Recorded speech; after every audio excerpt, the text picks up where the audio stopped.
Tapos maglagay tayo ng bawang. Ayan.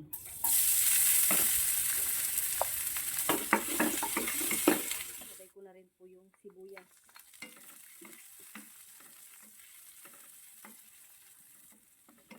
Ayan, nag-brown na po yung bawang, kaya ilagay na natin yung mga manok natin. Yung gamit ko guys ay sito lahat.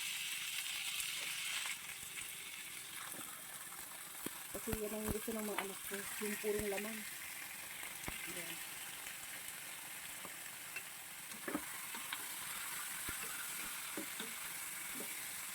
Kulang luya guys. Ayan, pinipit ko lang yung luya. Tapos dahon ng laurel. Lagyan natin ng pamintang durog. Tapos gisa-gisay lang natin maigi.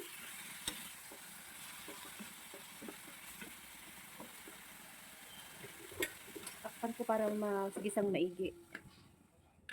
Ayan siya guys, gisang-gisa na siya. Timplahan natin ng patis. Nandiyan nyo lang paglalagay. Tapos po, lalagyan natin ng chicken cubes. Ayan. Kasi isang-isa naman na siya, ilalagay na natin yung gata. Isang malaking nyug ito.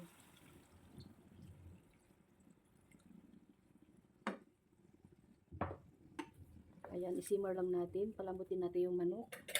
Takpan ko muna siya. Check na natin. Ayan, kulong-kulo na siya guys. Sarapin natin.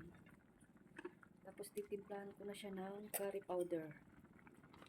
Ayan. Lagay muna ako ng bali 1 kalahating kutsara. Magdagdag na lang tayo pag kinulang. Huwag nyo masyadong timplahan muna ng pampaalat ito guys. Kasi yung curry powder may lasa na yun. Kaya tansyahin nyo yung pagtimpla nyo ng asin or yung patis. Tikman muna natin guys. Ilagay ko na po ito lahat.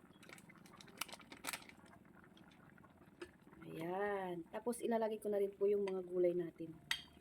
Patatas at carrots. Para lumambot na rin. Ito marami na namang makakain yung mga anak ko dito sa ulam namin. Ayan. Ilagay ko na yung sili guys. Malapit na itong maluto. So yan guys, shout out po sa mga bago nating followers at mga bago nating viewers. Maraming pong salamat sa inyo. Ayan, luto na yung ating chicken curry. So yan po, sana nagustuhan nyo muli itong ating video. Hanggang sa muli guys. Bye!